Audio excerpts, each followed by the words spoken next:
मैंने अपने किराए के मकान में रहने की मोहलत दी थी, पर तूने नहीं चुकाया। अब तुझे जाना पड़ेगा। अरे मालिक, रामू ने अभी तक मकान खाली नहीं किया है।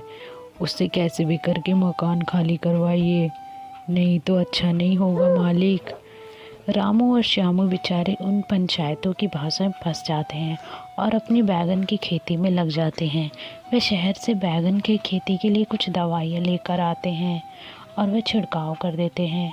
रामू और श्यामू बहुत ही परेशान होकर अपने खेत में बातें कर रहे वे अपने खेत में बातें कर रहे होते हैं कि वहाँ से एक जादुई सोने का मटका प्रकट हो जाता है।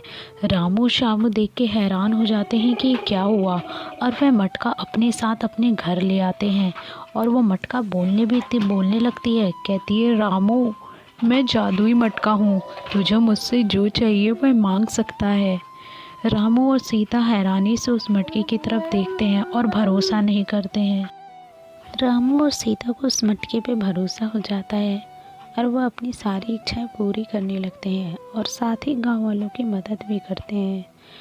और कुछ टाइम बीतने के बाद वह अपने सरपंच जी के पास जाता है और कहता है, सरपंच जी, मैं आपके यहाँ से अब काम छोड़ रहा हूँ और मैंने आपकी सारी किस्त भी चुका दी है और मैंने अपना नया घर भी ले लिया है।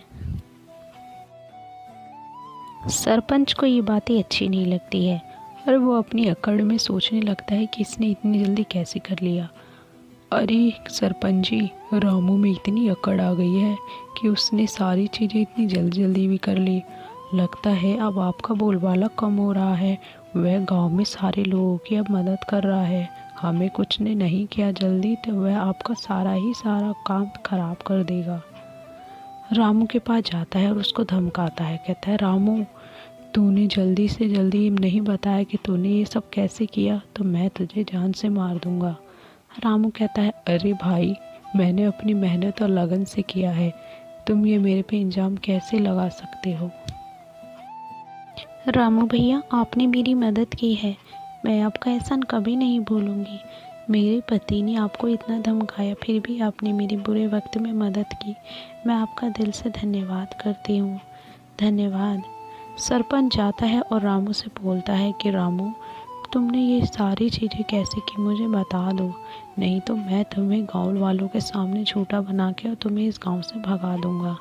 रामू और सीता डर के मारे उससे के आगे कुछ भी नहीं बोल पाते हैं और वह अपने घर चले जाते हैं।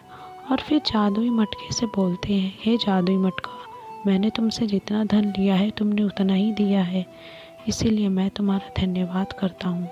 गांव का सरपंच गेट पे खड़ा होकर सारी बातें सुन रहा होता है और ये सारी बातें, योजनाएं उसकी सारी सुन लेता है कि अच्छा, ये जादुई मटका कैसे आया है।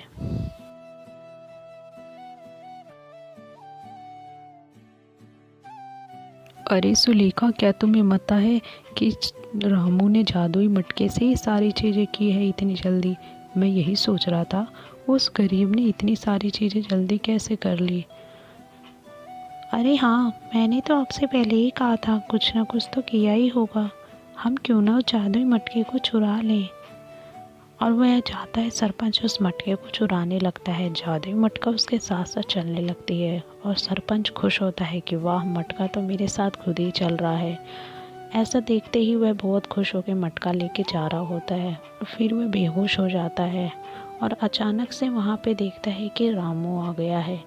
रामू सरपंच की मदद करता है और सरपंच जी को उठाता है। सरपंच को बताता है ये जादुई मटका ऐसे नहीं आता, अच्छे इंसान के पास आता है। सरपंच को अपनी बात